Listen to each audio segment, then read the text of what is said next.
uma das criaturas lendárias mais conhecidas e temidas no mundo. O lobisomem é durante o dia um homem com características comuns, mas que nas noites de lua cheia se transforma em lobo e sai pela escuridão em busca de sangue para se alimentar. Mas será que é só isso mesmo? Fala, abduzidos, tudo bem com vocês? Eu sou o Marcos e hoje a lenda do lobisomem. Seria esse ser lendário apenas fruto da imaginação popular ou haveria algo mais concreto por trás dele? Vamos conhecer a lenda e também um caso real envolvendo um suposto lobisomem. Mas antes de começar o vídeo, dá aquela moral pro canal, é só deixar o like e se inscrever se ainda não for inscrito e, claro, ativar as notificações, assim você sempre será avisado da nossa chegada. Então, vamos aos fatos.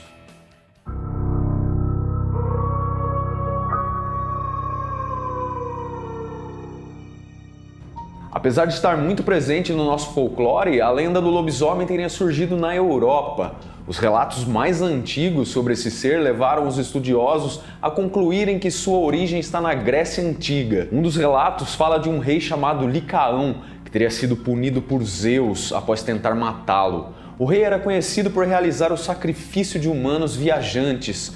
Então Zeus se passou por viajante e foi recebido por Licaão, que já estava com tudo planejado para o matar. Foi oferecido um jantar ao deus dos deuses, onde carne humana foi servida. Zeus, enfurecido com o ocorrido, jogou uma maldição e transformou Licaão em lobo para sempre. Pois é, essa é a história resumida que teria dado origem à lenda. Inclusive, a criatura também é conhecida como licantropo, tendo licos o significado de lobo e antropos de homem. Mas tudo indica que o conto começou a se espalhar mesmo entre os séculos 13 e 16 na Europa.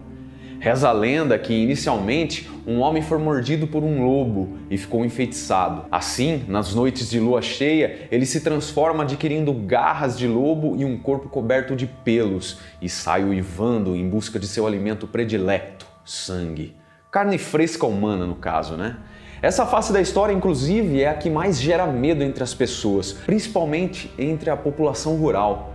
Por falar nisso, como será que essa criatura europeia veio causar medo aqui no Brasil? Alguns estudos realizados concluíram que não existia uma lenda desse tipo entre os povos indígenas. Por isso, até onde se sabe, a história do lobisomem teria desembarcado no Brasil junto com os portugueses. No nosso folclore, dependendo da região, há diferentes versões da lenda. A versão mais clássica, para começarmos, diz que um homem adquire a maldição quando é mordido por um lobisomem. Acredita-se que a mutação acontece somente em encruzilhada, nas noites de sexta-feira, e após sua caçada, a fera retorna à mesma encruzilhada para se transformar em homem novamente. Outra crença diz que o lobisomem corresponde ao sétimo filho de um casal, cujos filhos anteriores são todos do sexo feminino. Quando isso acontece, acredita-se que o menino se transforma em lobisomem no seu 13º aniversário.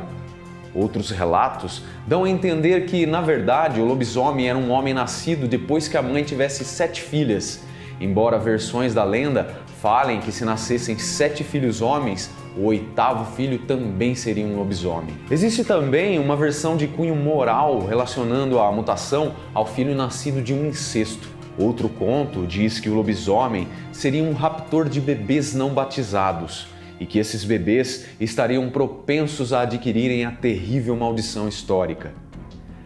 Como podemos ver, essa criatura dá pano para manga, não?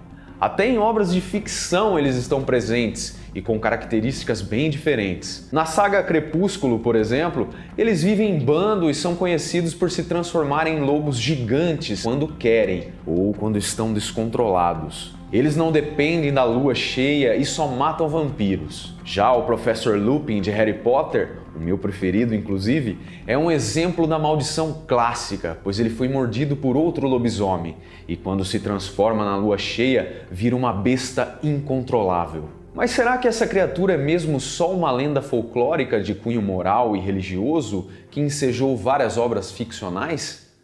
Você é do time dos céticos ou dos que pelo menos adoram pensar que tudo isso pode ser verdade?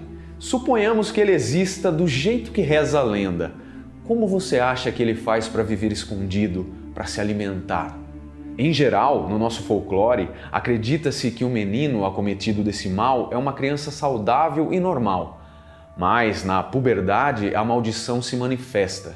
Assim que completa 13 anos, o menino sai pela noite na primeira sexta-feira de lua cheia à procura de uma encruzilhada. Nela se transforma e uiva para a lua, como se desse início à maldição. A partir de então, o lobisomem, mesmo quando está em forma de homem, apresenta comportamento esquisito e aparência estranha, se torna desconfiado e olha de relance, tende a ficar alto, magro e pálido, como se estivesse doente. Os lobisomens são muito temidos pelos que acreditam neles, e mesmo os que não acreditam se amedrontam com as histórias assustadoras.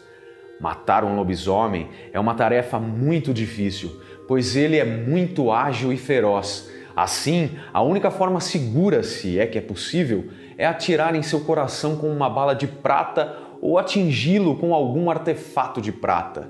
Se essa bala ou artefato for benzido por um padre, a eficácia é ainda maior. Há também os que acreditam que o fogo é capaz de matá-lo ou pelo menos afastá-lo. Ao matar um lobisomem, ele permanece sob a forma de besta. Se quiser descobrir a sua verdadeira identidade, é necessário dizer as palavras: "Matei um homem". Assim, diz a lenda que a transformação se desfaz. Agora, saindo um pouco da versão folclórica, você já ouviu falar de Peter Stump? Peter foi um agricultor alemão nascido em 1525.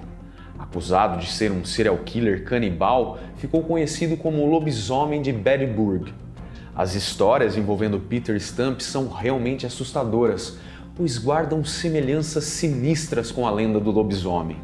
O cara teve seu nome associado a casos de incesto e magia negra.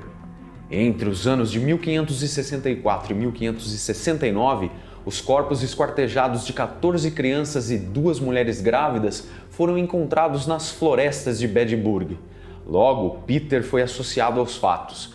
Diziam que o homem se transformava em lobisomem graças a um cinturão mágico que havia ganhado do diabo.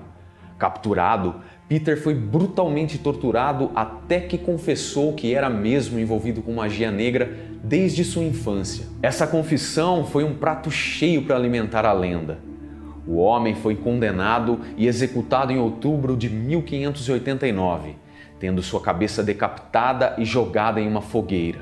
Será que isso reforçou a lenda ou não? Imagine, naquela época as pessoas com certeza ficaram aterrorizadas com essa história e certamente a espalharam como sendo um caso real de lobisomem. Mesmo tudo indicando que é provavelmente apenas mais um caso de serial killer, quem pode garantir o que realmente era o tal Peter? Aliás, como podemos garantir que não existe um lobisomem escondido por aí? Logicamente, penso eu, se eles existissem não ficariam dando bobeira e aparecendo toda hora em vídeos por aí, não é verdade? Apesar disso, essas supostas aparições, assim como as obras de ficção, acabam contribuindo para manter acesa a lenda, o folclore. Afinal, a cultura de um povo seria muito chata sem os contos, lendas urbanas, seres míticos e afins. O que você pensa sobre o assunto? Deixe sua opinião aqui nos comentários.